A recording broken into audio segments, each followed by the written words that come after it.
Well, you know, van life's been pretty good to me over the years, but sometimes it's time to make a change. So I've been a full-time nomad now for like 5.5 years. Started out in a car. I've been in a cargo trailer for a while, and then I was in a minivan. The last couple of years I've been in full-size vans. First the gray Ford with a high top, and now the white van, the 2005 E350. But earlier this summer, about 6 or 7 weeks ago, I made a big change.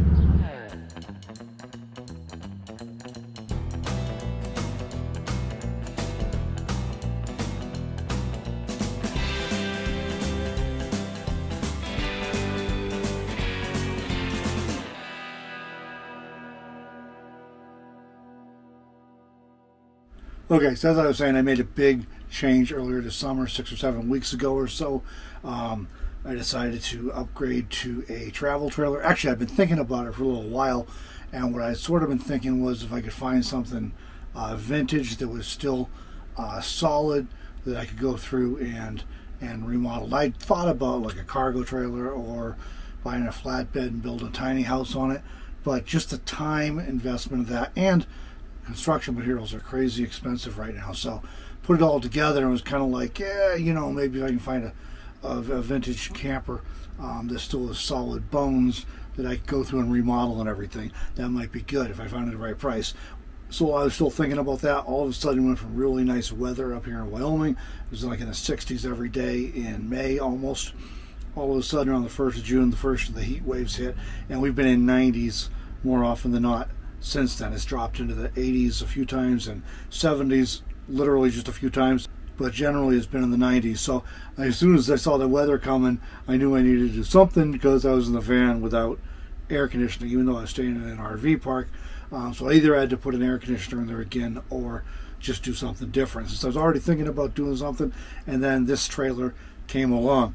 It's actually my son and daughter-in-law bought this early last year before the world went all crazy. They'd done some work on it, and but they decided they really didn't use it much, and so they were going to go ahead and sell it. So the timing was right. They made me a good deal on it. So thanks, guys, for that. And, yeah, I bought this right around the 1st of June. So this video is not going to include a tour of the trailer. That's going to be coming soon. In this video, I wanted to share some of my reasons for making this change, and then you know, we'll do the tour as a separate video where we can just focus on showing you what's here and how I'm using the space. So stay tuned for the tour video coming up within the next week or so. Okay, so why am I ditching van life? Well, first of all, I don't want in any way denigrate it or criticize it or diss it or anything like that. It's served me very well for a number of years now. And the bottom line is that there's much about van life that I really enjoy, that I appreciate, and it also has some challenges. So some of those challenges, if you've done the van life thing at all, you know these things probably, and if you're even thinking about it, you probably can guess some of these. But some of the things that are really challenging, not being able to stand up. I got a really bad back. I've had trouble for a lot of years, and that is definitely a challenge. So not being able to stand up gets old after a while. The gray van, I could almost stand up, but not quite. But you know, it's just nice to be able to stand up and walk around, to stand up to cook, to stand up to get dressed, all this sort of stuff. Limited storage space. I'm a minimalist, so I can get by pretty well in a van. But you start carrying some tools for, you know, vehicle repairs and DIY projects and stuff. And then in my case, I'm a digital nomad, so I'm having to carry some electronics and camera gear and these kind of things. And of course you want to carry cookware and kitchen stuff and food and water, and there's only just so much space in a van. The bottom line is that the living area in that van was like 9 feet long by almost 6 feet wide, so there's only so much you can do, especially if you want to be able to keep it open and not feel cluttered and, you know, end up kind of feeling kind of claustrophobic about it. This is one of those things that really kind of came home to me last year with the early days of the pandemic. And they're talking about, you know, if you get exposed, you have to quarantine for 2 weeks and stuff. And I'm like, you know, it's really hard to carry, to reliably carry 2+ weeks of food and water. Now, so then you got to amp up and try to figure out how to do that. So I had to make some adjustments to make sure I had plenty of food and water. Because I used to carry 3 to 5 days, because it was never, unless I knew I was going to the backcountry for an extended period. Because, yeah, you could always go into town and get stuff. So I've done the whole 2 weeks without going between. Matter of fact, I was doing it last summer. I was in Oregon. I was going 2 weeks between going anywhere, and you know, by it just so you can do it, but again, there's only just so much you can fit in there. So if you got tools and work equipment and trying to carry a couple weeks worth of food and water and stuff, there's just no limited space. Another challenge is needing to cook outside during hot weather. I always made sure the van was set so I could cook inside, but it's still easier to be able to stand up and have a table to work at. And it's only just so much room in a van. But when it's hot, you know, the van's usually 10, 15 degrees above outside temperatures already. And so then if you got to turn a stove on in there, that's just miserable. So you have to cook outside when the weather's hot, really. But if it's windy or raining or the bugs are bad or whatever, you know, some other things might come up, it's not very conducive to cooking outside. Heating and cooling is a challenge in a van. Obviously you can do it, and I've been doing it for years now, but it does affect your design. For example, if you're using heat, you either have to use like an electric heat where you have to be plugged in. You can do one of those diesel heaters. Yeah, I haven't tried them, seen mixed reviews on them, but I was thinking about trying that this year. But if you're using like a radiant heater, like an Olympian or a Mr.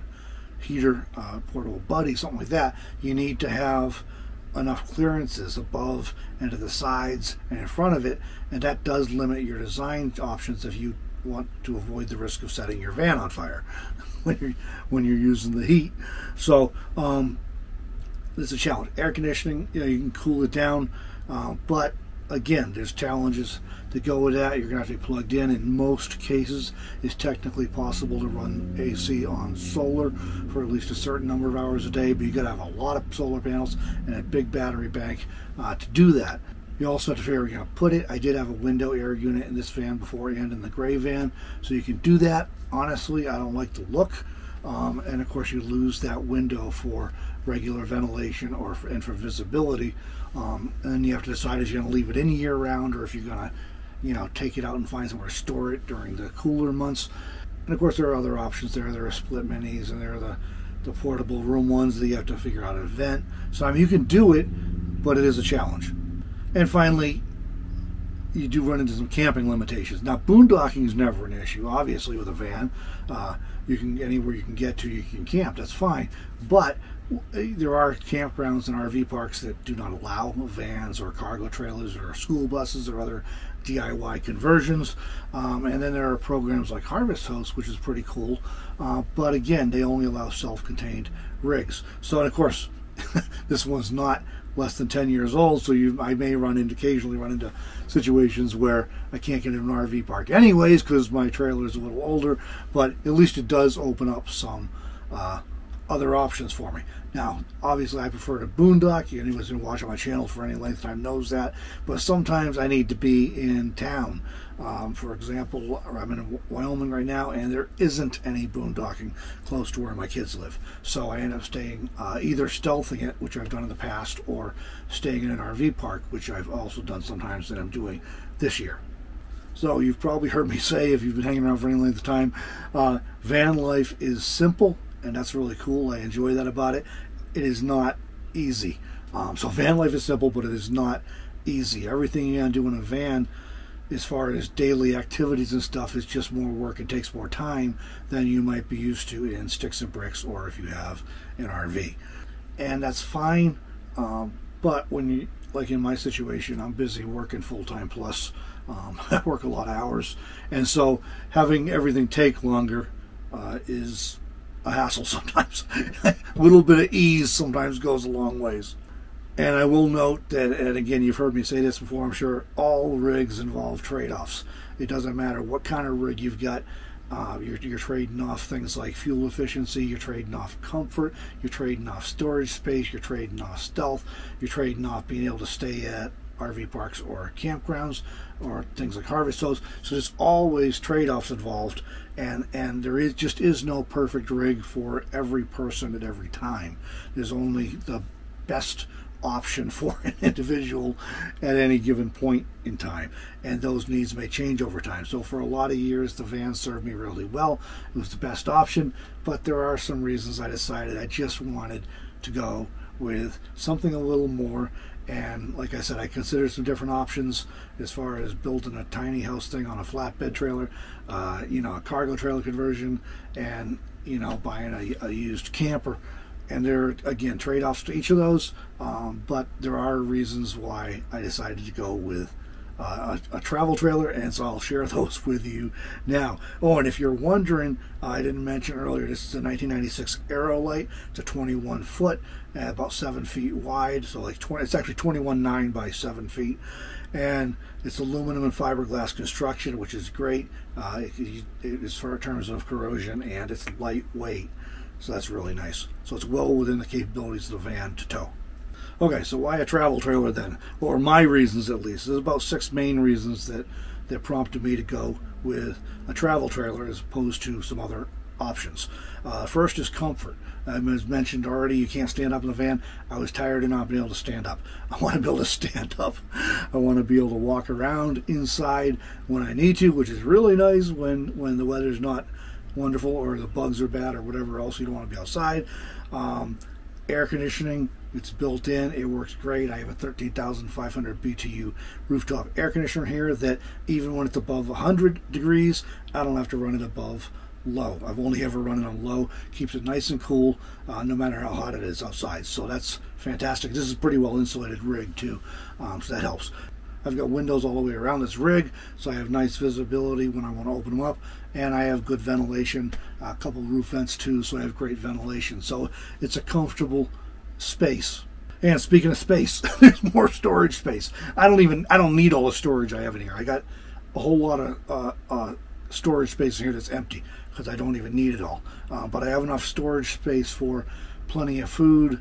I have a 26-gallon freshwater tank. I have storage for clothes and tools and my work tools and equipment and things. It also provides room for me to set up an office or studio space. I haven't done that yet. I'm still working at the dinette. I did get a decent chair to use with it to make that more comfortable, but I will eventually be putting in a dedicated desk space and studio space, which will make it more efficient for me to work and also more efficient and quicker and easier for me when it comes to shooting videos. We'll have a space set up ready to go. And when you're a digital nomad, that's a nice feature. Third reason is the base camp. And what do I mean by that? Well, when you're all the time I've been on the road, basically, except for we had a cargo trailer for a while. Well, I was in a car, minivan, full-size van. When you want to go and do errands, or you need to do errands, you have to break camp, pack everything up, go do your errands. You want to go out exploring for a while and see some scenery, you have to pack everything up and go out and explore. So with a trailer, it gives me a base camp, so I can get it set up somewhere, park, and then I can drive and explore, and I don't have to break anything down. That's really nice. That was a pain in the neck for the first month I was up in Gillette this summer, because every time I want, I had softball games and soccer games and other family get-togethers and needing to get groceries or do laundry, and I got to put stuff away, unplug if I'm plugged in at the time, go do my errands, come back, set up again, and try and get leveled out, all that stuff. No, the trailer is just parked. So when I need to go do an errand, I just go out, hop in the van and drive away and do it, come back and park, and come back inside my trailer. So it's convenient for me in the summer because I'm staying in one place for a few months more or less, and it'll be convenient in the winter when I'm often parked in one place for weeks or sometimes months. Stayed on the LTVA and Quartzsite last year, so I spent a lot of time not needing to go anywhere. But when I did have to go anywhere, again, I had to pack up everything in the van. So it'll be nice to be able to leave camp set up. It also should be nice when I'm traveling. If I'm out, like sometimes I go out east and I might be there for a week or so. But again, every time I go anywhere, I got to break everything down. So again, I can leave the trailer for a week. So it's nice to have that base camp option. The fourth one is the limitations it eliminates. So obviously I'm not going to take this thing out down a 4x4 trail like I used to do with a van to go find a remote camp spot. So I'm going to be a little more limited to the roads I can go on that way and how far I can go out on some places. But there's still plenty of good boondocking you can access with a trailer this size. I won't have to worry about campgrounds and RV parks that don't allow DIY conversions or rigs that are not fully self-contained, because this one is. And also some things like harvest hosts, you have to have a self-contained rig. So again, I'll be able to do some other things that have not been an option for me with just the van. So that's kind of cool too. All right, insurance is another one. Well, the fifth reason for me is insurance. And insurance, obviously I have insurance in the van. I actually carry comp and collision. I have roadside assistance. I got pretty good coverage, but it doesn't cover contents in the van, and it doesn't cover personal liability. And the reason for that is those things usually fall under your homeowners or your renter's policy. But if you live in a van and don't, or any vehicle, you don't have a home base, a sticks and bricks home base, then you don't have homeowners or renters insurance either. So all the stuff in your van, if you're burglarized or if it catches fire and burns down or whatever, is not insured. So you have to self-insure basically, and you're responsible for that. So if you have an RV and you're full-timing, which is what I'm doing now, I've been full-timing, now I have an RV, you're able to get full-time RV coverage. So the liability insurance for if I'm driving and there's an incident while I'm driving with a trailer, that's covered under my van insurance. But the rest of it, I can get insurance on the trailer that covers comp and collision and some other liability things with the trailer. But as a full-time RVer, you have to declare that to your insurance company separately, so make sure they know that. Then you can also get personal liability and contents. So I have all of my stuff in here is now covered on my full-time RV policy, and the great news is that it's really, really cheap. Actually, I pay less than $20 a month for full-time RV coverage on this trailer, so it's very affordable and gives me a lot of protection that you just can't get if you don't have an RV. It has to be titled as an RV to be able to get that. So for some people that's not a worry, some it is. I like the peace of mind of knowing that at least I have some coverage on those things. Okay, and finally, sixth thing, travel trailer versus motorhome, like a Class A or a Class C. The Class B would have some more creature comforts, but it's going to leave me with the same size rig, so that wouldn't address things. So why did I go with a travel trailer versus a motorhome? Well, basically, there's a few reasons there. One is upfront cost. I already have a vehicle that can tow this trailer. The van is a E350, so it's a one-ton cargo van, Super Duty, and it's got the capability of set up to be able to tow, and it's set up to take the weight. So this trailer, being a lightweight aluminum and fiberglass trailer, is well within the specifications and capabilities of the van. So there's no problem towing with it. We used to tow a cargo trailer with it too, so it's just a little bit heavier than that cargo trailer was, even though it's like twice the size. So I've already got the tow vehicle. I don't have to go and replace that right now. So the upfront cost was lower. Had I bought a motorhome, I would have then had to sell the van and buy something, a little tow behind that I could tow behind the motorhome, because as I was talking about the home base thing, I don't want to have to drive an RV as a daily driver. That just doesn't sound like a lot of fun to me. So I want to be able to do my errands or go out exploring and not have to take the RV. So I still would have a tow behind vehicle. So then I got to sell the van and get the tow behind vehicle, get it set up to tow, all that stuff. So there was that aggravation. And then too, with the way the trailer's pretty, there's not a lot of maintenance, not a lot of things break on them. So the trailer's pretty easy to maintain and keep in good condition. And then if the van, and then as the van gets older and needs to be replaced, because of the mechanical parts of it, I can replace the van with any vehicle that's capable of towing this trailer, and I don't need to replace my house part. So, for me, it just worked out to those 6 reasons: comfort, space, base camp, eliminating limitations, insurance, trailer versus motorhome thing. It all worked out to where this was a good deal, and it all worked out to where this was the best option for me at this point in my life. Now, this may not be for everybody. I'm not trying to talk anybody into it.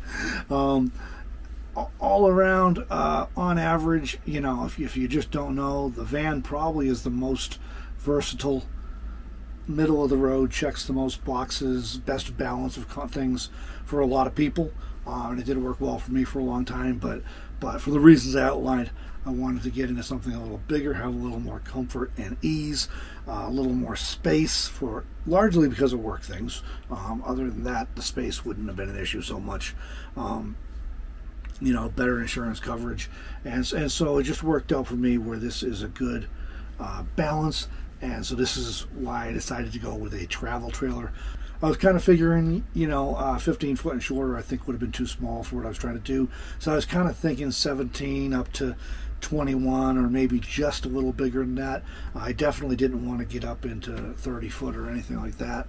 So this was just exactly in the size I wanted. I don't feel like I'm in a cave like I used to. This feels like a comfortable studio apartment. So like I said, I've been here about a month and a half now, working out very well for me. I wanted to get settled in a little bit before I made these videos. So I wanted to kind of share my thought process for why I chose to go with a travel trailer in this video, because I'm hoping it'll be helpful to some of you if you're trying to decide which vehicle to buy to starting out, or if you're trying to decide whether maybe you should upgrade or downgrade or something.